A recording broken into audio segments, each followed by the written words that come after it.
Oke guys, welcome back to Daily Charting with Toshi, di mana kita akan daily chart your favorite cryptocurrencies. Oke, dan sekarang kita masuk ke DCWT sesi pertama, di mana kita akan membahas mengenai Bitcoin dan Ethereum. Buat lo yang pengen pair altcoins favorit lo dibahas di DCWT sesi kedua, boleh komen di bawah. Apabila cukup banyak demand-nya atau minatnya, kita akan masukkan ke DCWT sesi kedua. Kita bisa di sini terjadi rally sebesar 3,12% dalam 24 jam terakhir yang membuat cryptocurrency market meningkat ke angka 2,45 triliun USD ya. Dengan penurunan Bitcoin dominance yang tipis di 0,02% dan peningkatan volume sebesar 20,14%. Untuk Bitcoin terjadi rally sebesar 2,62% dalam 24 jam terakhir yang membuat dia ke angka 66.758. Good newsnya apa?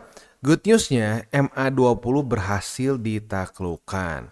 Apakah ini bukti ya? Ini bukti bahwa Bitcoin masuk ke dalam skenario ini masih terlalu cepat ya, karena masih ada MA50.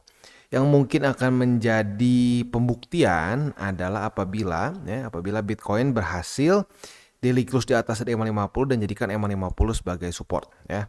Itu yang menjadi PR besar untuk Bitcoin ya. Reclaim 50 dan menjadi support. Kayak di sini ya. Jadi di sininya naik ke atas, 50 jadi support, lanjut begitu ya. Itu PR besar untuk Bitcoin. Nah, selain itu juga kita bisa lihat untuk Ethereum terjadi rally sebesar 1,22%. Ini kayaknya harus gua reload dulu ya. Nggak tahu kenapa ini dari tadi kayak sedikit error kayaknya trading view gua. Next, kita bisa di sini untuk Ethereum terjadi rally sebesar 1,22%. Sementara kalau tadi kan Bitcoin dominance ya, udah keluar nih. Bitcoin dominance itu mulai turun nih, kayaknya akan retest lagi ke MA50.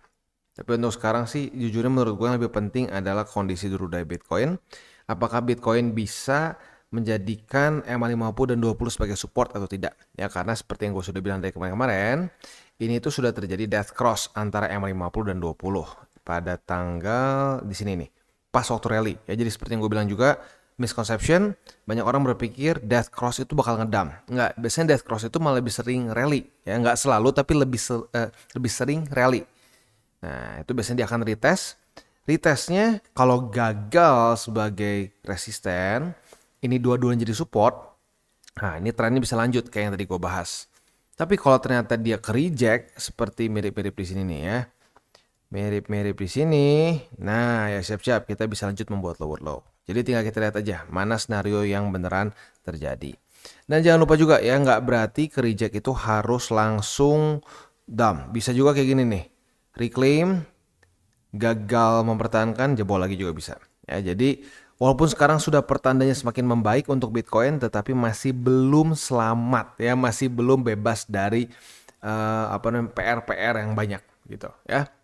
Oke, next kita geser ke ini ya, kita geser ke indeks dolar. Indeks dolar itu sekarang nggak berbeda jauh sih, masih di situ-situ aja jujurnya ya. Kalau gua pribadi sih berharap dia lanjut membuat lower low. Low, lower high, lower low, lower high. PR besarnya adalah jangan sampai dia mantul di MA20. Karena kalau bisa langsung jebol. Kalau itu bisa langsung jebol, itu bisa menjadi suatu harapan indeks dolar akan melemah secara struktur. Tapi kalau lanjut mantul di situ berarti strukturnya kuat. And that's not good karena biasanya ini akan membuat aset-aset yang pairnya dengan US itu lebih sulit untuk naik atau bahkan malah bisa drop gitu ya. Next kita geser ke news, dan news ini datang dari US harusnya sih ya. Standard Chartered dia doubles down di prediksi mereka di 150.000 USD di akhir tahun ya. Seperti yang gue sudah pernah bahas beberapa bulan lalu ya, ada si orang namanya Jeff kali ya. Ini gue bingung bacanya apa.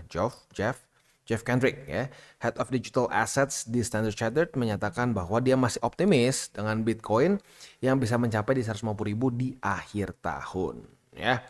Dan sekali lagi dia ini menyatakannya di Business Insider, dia bilang Bitcoin's price could still more than double this year menurut Kendrick ya. Nah, ngomongin soal ngedouble ini pas banget teorinya sama ini ya. Seperti yang kita tahu, Bitcoin kecepatan berbeda dengan cycle-cycle sebelumnya. Jadi bahkan teori 28 November ini ada satu teori baru di cycle ini di mana ini dimasuknya sebagai hybrid year. Biasanya akan ada masa-masa preparation warna hijau ya. Dan warna biru itu adalah biru ini masa-masa akumulasi ya. Biru ini preparation. Lalu merah adalah all time high. Nah, di sini bahkan saya pada satu teori karena Bitcoin kecepatan ke new all time high, ini jangan-jangan adalah tahun hybrid ya, di mana tidak ada tahun preparation langsung ke new all time high ya. Kalau gue pribadi berharap sih enggak, gue berharap dia koreksi dulu, koreksi dalam dulu sama kayak di sini lah ya. Sini kan ada koreksi dulu, ya di sini juga ada koreksi dulu. Nah, gue berharap ini ada koreksi dulu sehingga sesuai dengan schedule sebelumnya, di mana kemungkinan besar all time high atau cycle top dari cycle ini adalah di tahun 2025. Karena kalau kita lihat, kalau terjadi di 2024, itu tuh kurang lebih akan di angka sekitar 140.000 sampai 115.000. Kenapa? Karena itu adalah ini logarithmic regression ya, ada logarithmic regression, ada juga kalau nggak salah Fibonacci dan seterusnya. Jadi kalau gua rasa kalau kita kecepatan hajar lagi all time high, itu kita nggak akan dapat the full efeknya gitu, nggak dapat full effect. Jadi kalau gue pribadi sih lebih baik kita konsolidasi dulu, koreksi dulu lebih dalam nggak apa-apa. Tapi kalau bisa mempertahankan struktur seperti di 54.000 dan seterusnya. Begitu sih. Kalau gue sih lebih di situ aja. Atau jebol dikit nggak apa-apa deh. Supaya apa? Supaya lebih panjang bulurannya. Saat bulurannya lebih panjang, possibility untuk mencapai all time high lebih tinggi, itu lebih besar. Gitu. Ya jadi ya lagi-lagi kita nggak bisa kontrol market, kita harus siap juga dengan kemungkinan bisa seperti ini ya. Jadi tetap kita harus pantau di tanggal 28 November 2024. Apakah ini akan menjadi cycle top yang lebih cepat atau enggak dibandingkan dengan cycle-cycle sebelumnya. Ya.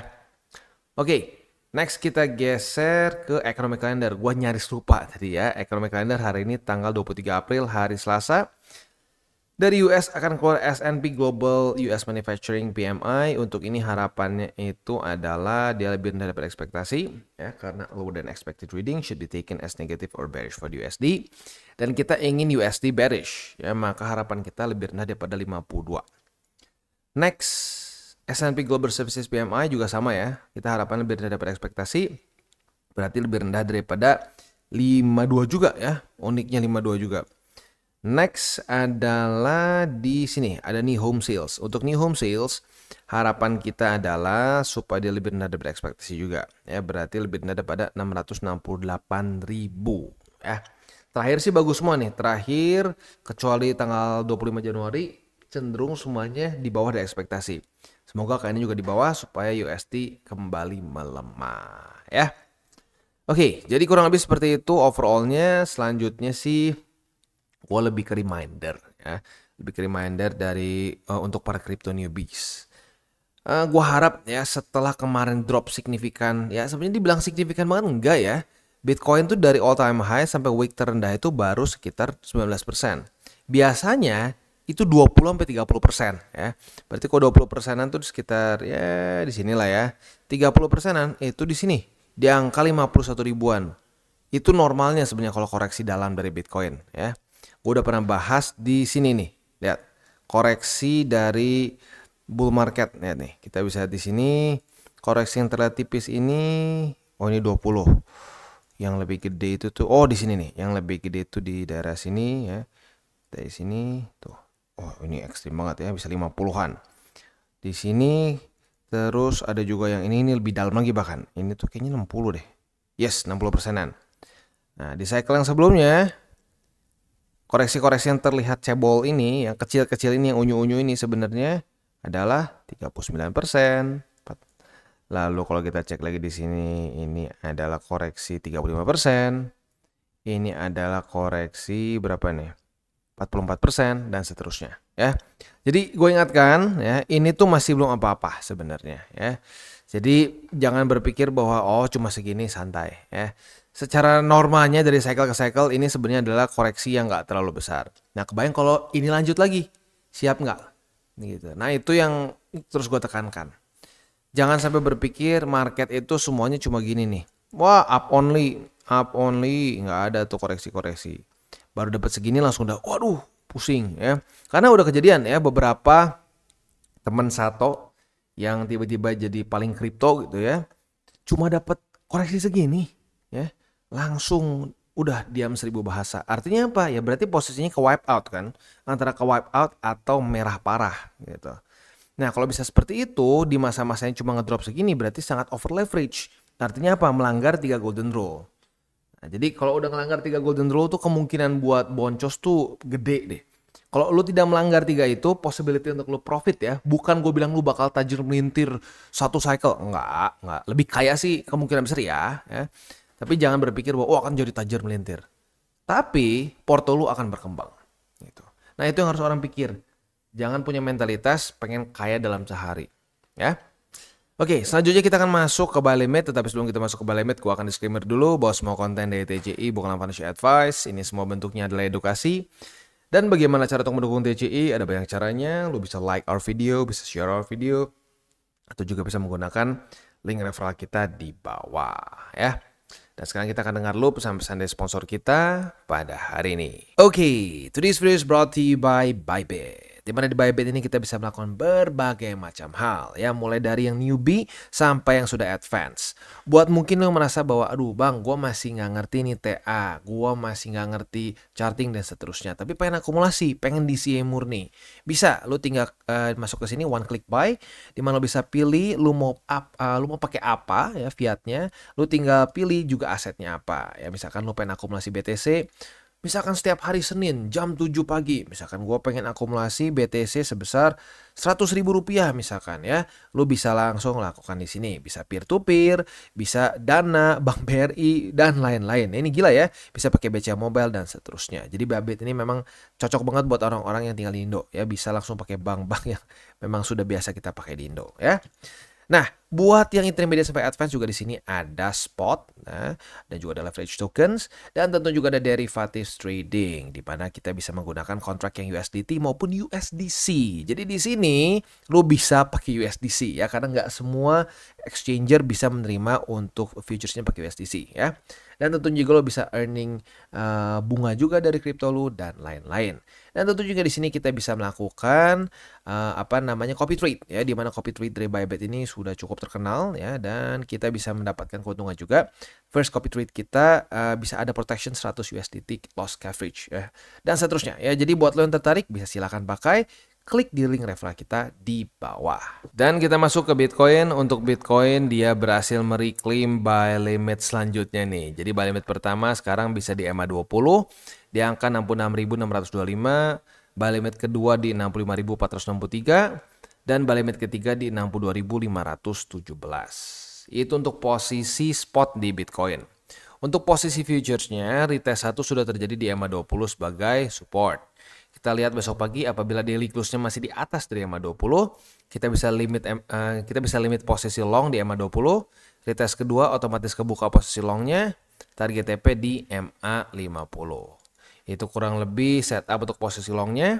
Untuk posisi shortnya, retest 1, retest 2 di MA50 sebagai resisten. Kita bisa buka posisi short dengan target TP di MA20 ya. Nah, sayangnya kemarin untuk posisi short kita di sini kena cut loss ya. Lagi-lagi nggak ada trading yang untung 100%. Kalau untung 100% semua nggak ada yang bisnis, semuanya buka chart aja gitu ya. Nah, yang membedakan orang bisa terus trade adalah mereka punya trading plan. Jadi saat dia kena cut loss, saat dia win ya dia udah ada perhitungannya sendiri gitu. Nah, jadi ingat, udah punya SOP, taati SOP itu. Jangan lo batal-batalin, lo geser-geserin dan seterusnya ya. Next kita geser ke Ethereum. Untuk Ethereum kondisinya itu ya nggak beda jauh sih ya sebenarnya. Jadi untuk buy limit ada pergeseran juga. Buy limit pertama jadi di 3.156. Buy limit kedua di 3.014 dan buy limit ketiga di 2.920. Itu untuk posisi spot di Ethereum. Untuk posisi futuresnya apabila terjadi retest 1, retest 2 di 3.156, kita bisa buka posisi long dengan target TP di EMA20. Sementara untuk posisi shortnya tinggal kita balik saja logikanya. Retest 1, retest 2 di EMA20 sebagai resisten, kita bisa buka posisi short dengan target TP di 3.156. Itu kurang lebih setup untuk di Ethereum dan mirip kayak BTC ya. Posisi short kita tuh sebenarnya kemarin kalau kita cek, ini posisi short buat yang agresif ya. Yang konservatif gue nggak saranin buka karena technically speaking dia daily closing di atas. Jadi buat yang agresif sayangnya kali ini kena cut loss. Buat yang konservatif, ya ini bukti bahwa yang agresif tuh nggak selalu lebih profit. Yang agresif pun bisa kena cut loss. Jadi sekali lagi agresif, konservatif, intermediate itu bukanlah mana yang lebih profit, tapi itu ngomongin soal lu lebih suka atau lu lebih bisa dengan risk reward yang segimana besar gitu ya. Lu lebih nyaman sama resiko tuh sebesar apa. Kalau lu agresif berarti lu sangat nyaman. Kalau lu tidak suka dengan resiko yang tinggi ya berarti lu cenderung konservatif atau mungkin di tengah-tengah itu di intermediate ya. Buat lu yang pengen pair favorit lu dimasukin ke DCWT sesi kedua, boleh komen di bawah. Apabila cukup banyak komennya, kita akan masukkan ke DCWT sesi kedua. Sekali lagi, apabila cukup banyak demand, ya cukup banyak yang sama requestnya kayak lu, maka akan masuk. Nggak berarti langsung masuk ya. Karena lagi-lagi ini bukan ini bukan request yang harus langsung kita approve ya. Ya berarti harus yang banyak yang mau baru kita bahas gitu. Karena lagi-lagi semua konten kita gratis, tidak ada yang berbayar dari 2021 ya. Dari zaman kemarin akumulasi BTC di angka 15.000 di bottom sini ya. Buat yang udah dapat di sini pasti senyum-senyum karena ya udah profit banget. Lalu buat yang zaman-zaman di sini nih ya, wah di mana gue dibacotin, wah enggak nih naik kena bull support band jebol lagi ke 15.000. Ya intinya jangan sampai ada yang ketipu dengan orang-orang yang tiba-tiba ngomong dari TCI, titip trading, ya, titip dana atau buka grup VIP itu bukan dari kita. Kita nggak pernah buka grup VIP, nggak pernah juga titip trading. Jadi ekstra hati-hati. Ingat 3 golden rules, jangan pakai uang panas, jangan over leverage, berpikirlah jangka panjang, dan in theory, lu akan lebih profitable di market. Oke guys, jadi itu adalah akhir dari segmen DCWT kita pada hari ini. Dan jangan lupa bagi kalian yang merasakan manfaat dari segmen ini, jangan lupa untuk share ke teman-teman kalian. Dan apabila lu pengen mensupport channel kita, ya TCI, jangan lupa untuk menggunakan link referral kita di bawah. Nggak wajib ya, tetapi apabila lu menggunakan link referral kita di bawah, ada macam-macam ya, dari Bybit, Huobi, Maxi, toko kripto, dan banyak lagi ya. Ya, walaupun nggak wajib, tapi kalau menggunakan link referral kita, lu secara langsung membantu perkembangan dari TCI. Dan satu lagi, jangan lupa juga untuk join Telegram group kita, di mana kita bisa ngobrol-ngobrol santai mengenai dunia cryptocurrency secara dua arah. So, jangan lupa untuk like, subscribe, click the bell icon, and see you on the next video.